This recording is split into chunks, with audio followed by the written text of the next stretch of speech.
Hello student, आज मैं ये पढ़ाने के लिए वीडियो नहीं बना रहा हूँ। आप लोग जो एग्ज़ाम दिए केमिस्ट्री पेपर, उसी के संदर्भ में मैं आपको जो मैंने सजेशन दिया था या जो भी मॉडल क्वेश्चन देके आपका तैयारी कराया था, उसी के संदर्भ में मैं जानकारी दे रहा हूँ कि आपका क्वेश्चन का जो पैकेज था वो सफल रहा या नहीं। क्योंकि देखा जा रहा है बिहार बोर्ड क्वेश्चन बैंक से जैसे पहले क्वेश्चन जैसे लेता था हूबहू वैसे पूछ देता था, ऐसा नहीं हो रहा है। अब पढ़े हुए टॉपिक जो आपको किसी भी लेक्चर से कनेक्टेड हो सकता है, इससे माने इस प्रकार से प्रश्न पूछा जा रहा है। तो चलिए, अच्छी बात है, एक अच्छी पहल है बोर्ड के द्वारा। और इसी तरह से अगर लगातार कुछ न कुछ चेंजिंग करके पूछते रहेगा तो एक लड़कों में जागरूकता बढ़ेगी, सभी छात्र ईमानदारी से पढ़ेंगे और इससे उस माने एक सिलेक्टेड टॉपिक को पढ़ा करके अगर कोई छात्र चाहे माने टीचर या कोई भी छात्र अगर चाहेंगे तो बहुत अच्छा मार्क नहीं ला सकता है। तो इसलिए थ्रू आउट पढ़ना सबके लिए ज़रूरी है।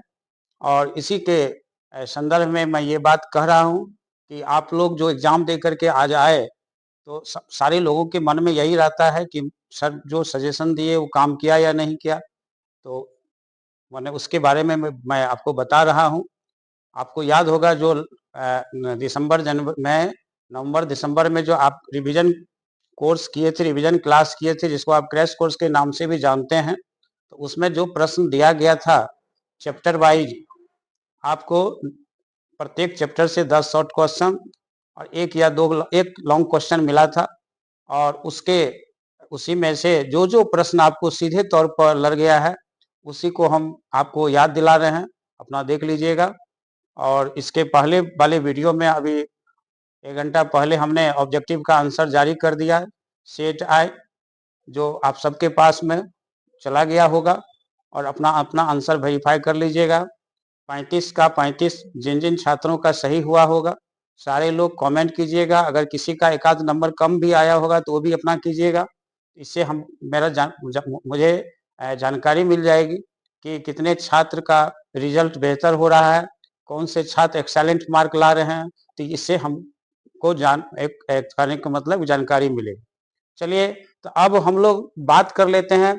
आज जो आप एग्जाम दिए केमिस्ट्री का सेकेंड पेपर यानी सेक्शन 2, फर्स्ट जो आप सेक्शन 1 था ऑब्जेक्टिव, उसके बाद हम लोग सेक्शन 2 की बात करने आए हैं। क्योंकि हमने बताया था कि कुछ देर के बाद मैं सेक्शन 2 लेकर के भी आऊँगा। तो सेक्शन 2 अब आपके सामने है। इस प्रश्न में पहला इस जो है यह सेट आपको पता है यह सेट कौन है?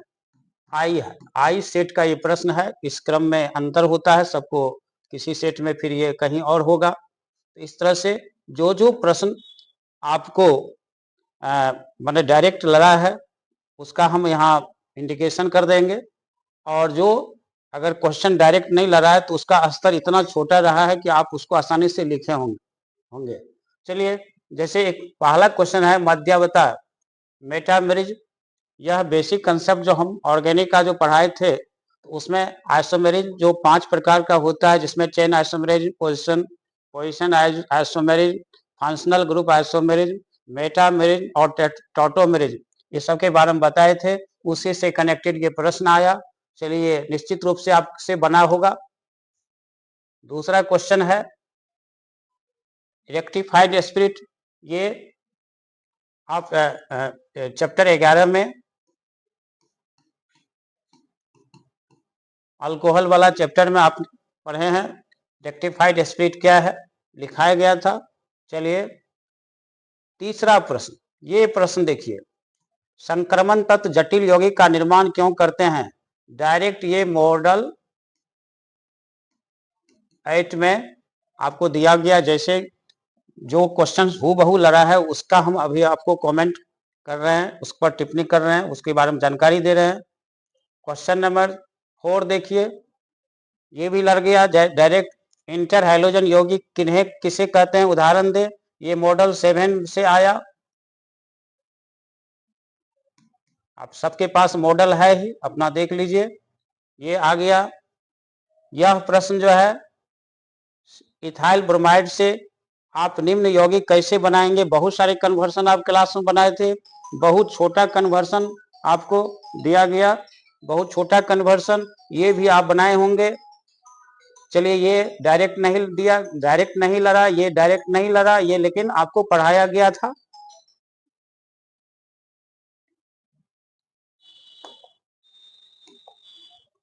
अगला क्वेश्चन देखिए क्या आया है। 6 नंबर प्रश्न इसमें है, निम्नलिखित जटिल यौगिकों का आईयूपीएसी नाम लिखें।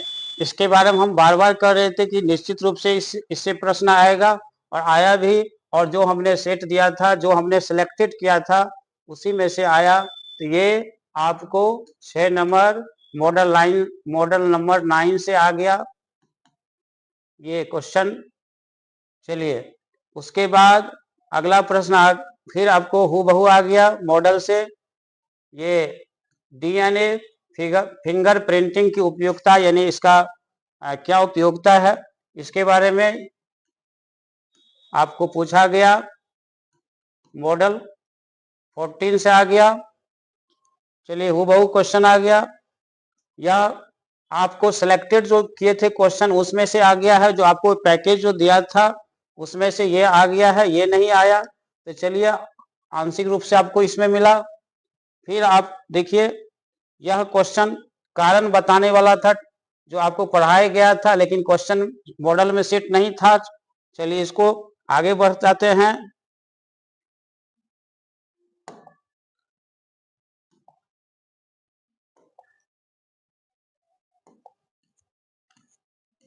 अब आप देखिए क्वेश्चन नंबर 10 आपके सामने है।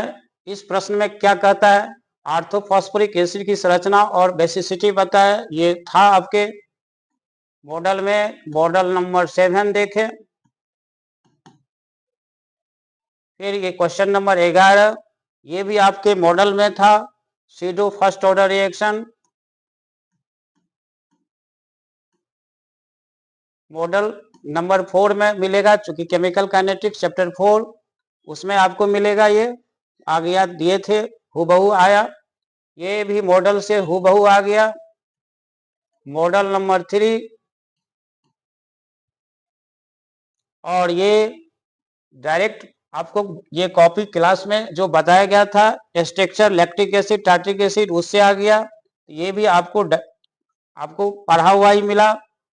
फिर अगला प्रश्न, फेलिंग सोल्यूशन देख रहे हैं आप। फेलिंग सोल्यूशन ये भी आपको मॉडल 12 से हूबहू आ गया, फेलिंग सोल्यूशन।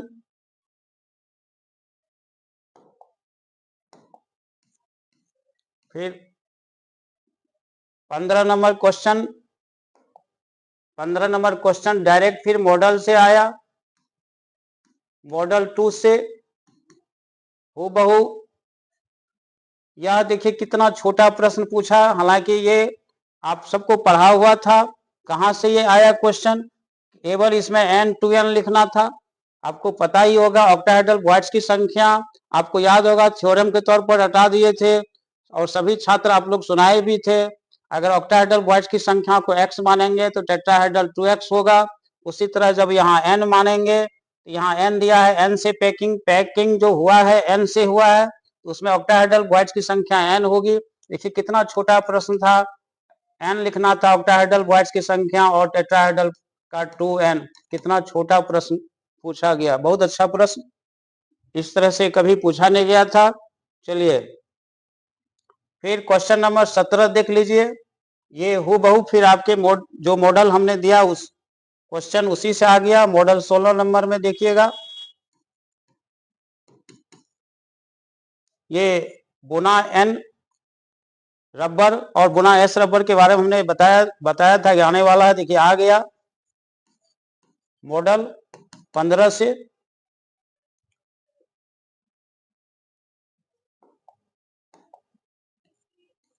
फिर 19 नंबर प्रश्न आपके सामने। 19 नंबर प्रश्न क्या है, भर्जन और निस्तापन में क्या अंतर है। ये भी आपको डायरेक्ट मॉडल से आ गया, मॉडल 6 से जो हमने जारी किया था। लास्ट में। और ये 20 नंबर क्वेश्चन ये भी आपको मॉडल 5 से आ गया।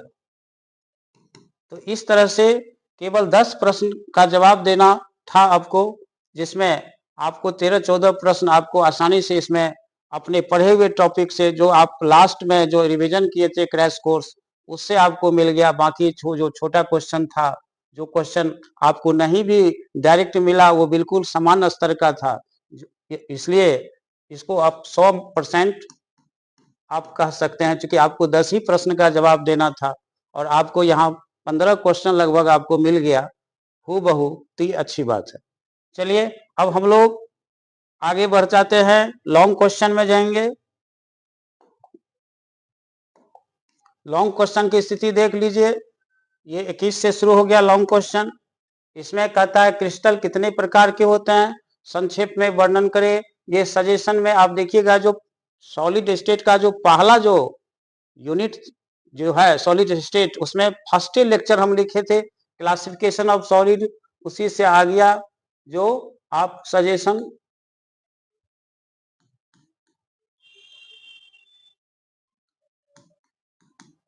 यूनिट 1 सॉलिड स्टेट के फर्स्ट है, ये भी आपको मिल गया लॉन्ग क्वेश्चन।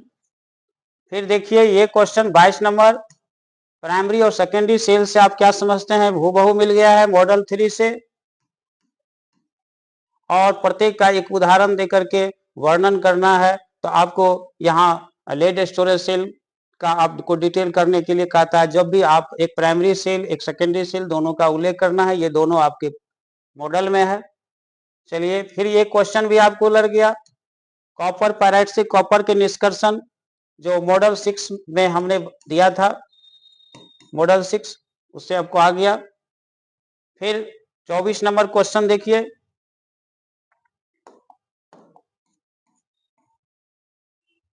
24 नंबर क्वेश्चन, ये हाइड्रोजन क्या है, ये हाइड्रोजन क्या है। इतना छोटा प्रश्न किया गया लॉन्ग क्वेश्चन में, एक आश्चर्यजनक बात है, क्योंकि इनके नाम और इलेक्ट्रॉनिक विन्यास लिखना है तो ये आसानी से सब लिखे ही होंगे।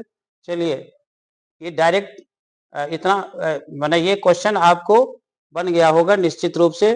और ये भी क्वेश्चन देखिए 25 नंबर, ये भी आपको मॉडल 11 से डायरेक्ट आया है, मॉडल 11 से डायरेक्ट आया है, ये भी आपको बन गया होगा।